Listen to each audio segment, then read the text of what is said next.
Et il donnèrent cet ordre au peuple. Lorsque vous verrez l'arche de l'alliance de l'Éternel, votre Dieu, portée par les sacrificateurs, les Lévites, vous partirez du lieu où vous êtes, et vous mettrez en marche après elle. Josué 3.3. Le point central de ce que nous considérons maintenant, c'est ce fragment de verset. Les prêtres, les Lévites, portant l'arche. Dans ce livre de Josué, les Lévites ont une grande importance. Ils sont cités un grand nombre de fois. D'une certaine façon, le chapitre tout entier tourne autour d'eux. Et c'est ce que signifient les Lévites, en relation avec la plénitude céleste, dont je vais vous faire part avec l'aide du Saint-Esprit.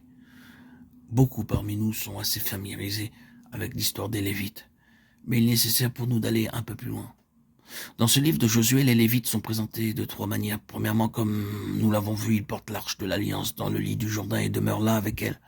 Comme nous l'avons vu dans le chapitre 5, 2000 coudées les séparaient du reste du peuple. C'est une très grande distance. Ensuite, Josué 14 déclare qu'il n'était donné aucun héritage aux Lévites. Dans le partage du pays, contrairement aux autres tribus, ils n'étaient répartis sur aucun territoire particulier, il ne leur était donné aucun héritage dans le pays. Enfin, dans le chapitre 21, chapitre qui concerne les Lévites, vous trouvez que toutes les tribus devaient donner quelque chose aux Lévites, un emplacement, un lieu. Les Lévites étaient donc disséminés parmi toutes les tribus, et leur domaine, leur portion n'était pas limitée à un seul endroit, mais était en relation avec le pays tout entier, si bien que l'on peut dire que les Lévites étaient éparpillés à la surface du sol et partout en relation avec le reste du peuple. Ce sont trois aspects merveilleusement significatifs concernant les Lévites que nous avons dans ce livre de Josué 3.3. Qu'est-ce qu'il signifie? Revenons un peu en arrière. Rappelez-vous comment les Lévites ont été mis en évidence en tant que tribu.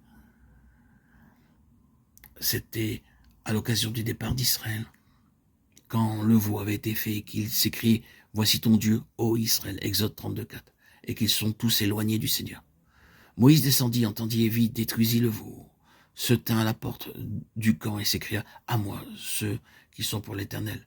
Et tous les enfants de Lévi s'assemblèrent auprès de lui. Il leur dit, ainsi parle l'Éternel, le Dieu d'Israël, que chacun de vous mette son épée au côté, traverser et parcourir le camp d'une porte à l'autre, et que chacun tue son frère, son parent. Les enfants de Lévi firent ce qu'ordonnait Moïse, et environ 3000 hommes parmi le peuple périrent en cette journée. Exode 32, 26, 28. Toutes les considérations terrestres étaient sacrifiées à l'intérêt divin. Toutes les relations terrestres étaient retranchées par rapport à la pensée céleste.